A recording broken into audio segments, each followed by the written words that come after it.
podcast. I'm your host, Dylan Ruse, and I empower young men to find their power, passion, and purpose. Now, I put up a poll the other day on my Instagram story, podcast topics, and a couple of you asked how to get the girl. And so I'm going to answer this in a couple different ways. And I hope I kind of hit this at the different angles that I want to hit it at. So, firstly, I want to start by saying if you play stupid games, you'll win stupid prizes.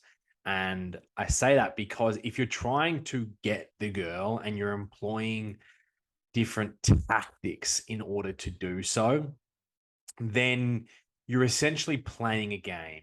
And don't be surprised when you come up against other players in that space and they play the game better than you or you get played.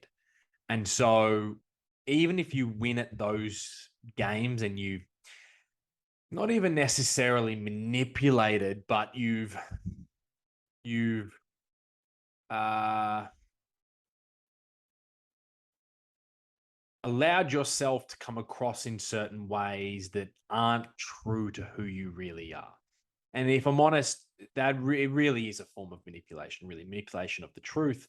And so if you're having to manipulate yourself, the truth, this person, this girl that you're trying to quote unquote get, then you're going to be attracting that level of partner, that level of female, which they're also playing game. They're in that level of their life. And so my opinion has always been to stay true to who you are. And that's the best game that you can play is stay true to who you are, stay true to your values, and the right woman will come along and find you. And this is the same for a gay relationship or any kind of relationship, is you hold your standards high. Now, this isn't to say that there aren't areas that you can work on. It is a difficult balancing act at the best of times to realize, well, maybe I'm really flawed. Maybe women aren't attracted to you. And you have to come to the realization that that may be the case, especially if you are struggling to find a partner or are struggling to quote unquote get the girl.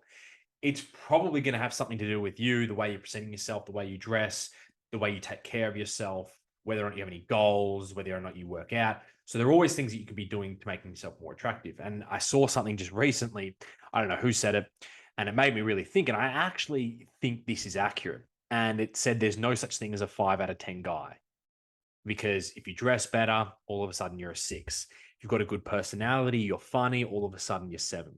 You've got goals, you're ambitious, all of a sudden you're an 8. Then your ambition has succeeded and you've got financial wealth and financial success. Now you're a 9. And so I really resonated with that because it puts the responsibility on you listening right now, the young man listening right now, it puts the responsibility on you to forge yourself into a formidable young man, into a desirable partner. And there are a lot of young men that are pretty bitter and angry towards women because really they can't get the girl. And so they become bitter and angry as a result. Instead of looking inwards and going, okay, where can I improve? Where can I level up? Where can I make myself more attractive to the opposite sex? So there's that aspect of it. And this other aspect of it is then balancing and finding your discernment on whether or not this girl that you are bending your back over for potentially is actually a good partner. And so before you even go about trying to get the girl, get really clear on what kind of partner you want in your life. Get really clear. And what I used to do is I used to have a list of non-negotiables for my relationship. So any girl that I went on dates with or started dating, I had this small list. It wasn't very long, small list of things where automatically they were taken out of contention to be a girlfriend or a long-term partner. And that helped me direct my focus towards higher value or more compatible females for me.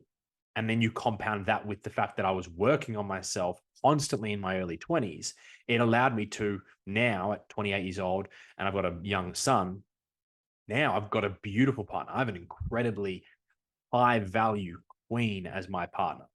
And the only reason I had that is because I had the balance of the two. I knew what I was looking for in my partner and I held my standards to that.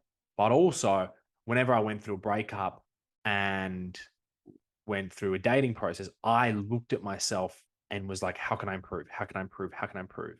And keeping that mindset allowed me to continually improve. And so the onus always came back to me. Now, back to the question, how to get the girl. So I've established play stupid games, win stupid prizes. However, there are some tips, tricks that I want to imbue on you guys listening. One, confidence is so important. And really, the only way to distinguish confidence and arrogance is for you to tote that line and figure out what is unacceptable. Now, here's where we link everything that I've said together. There are going to be women out there that like the fuck boy, that are attracted to that kind of man. They're going to be women who are attracted to arrogant assholes. Your goal and the difficult goal of that is to rise above that and realize that you don't need to be that kind of man, that you are on a different path, that you are trying to be a high value, integrity based man. And that is where you'll draw your power from. And that is where you'll bring in your partner from. And so the only way to develop your confidence is to go out there and speak to and hit on or flirt with as many women as you can. That's the only way you're going to grow in confidence. Now, I was and am a very confident guy. And when I was single, I was incredibly confident when it came to women. But if you had to look at the ratio of girls that I got their numbers or went on dates with to the number of girls that rejected me, 100 times more on this side of the column with girls rejecting me. And what that did was it allowed me to develop confidence because I realized this works, this doesn't work, this works, this doesn't work. Okay. And so that is a great way to develop your confidence, is just to go out there and see what works.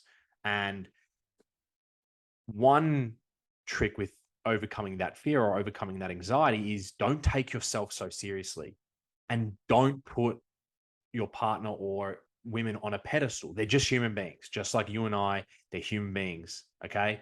There's nothing overly special about them because once you start to put them on a pedestal, that's when the anxiety creeps in. And that's when it becomes an incredibly nerve wracking experience to just go and talk to another human being. All right.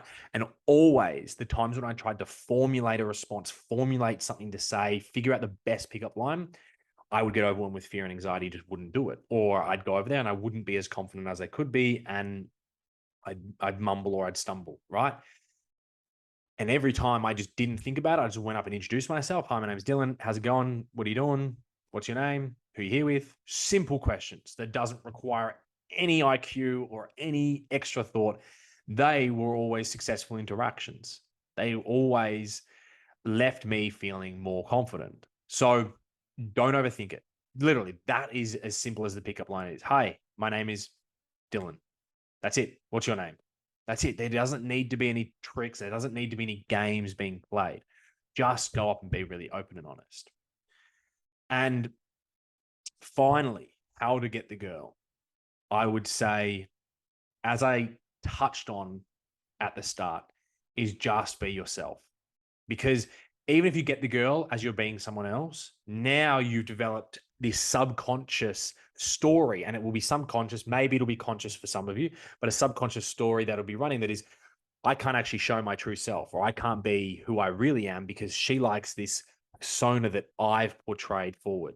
And so even if you get in a relationship, even if you fall in love, you'll never be able to feel her love back because she loves this person you've created and you know that that's not who you are.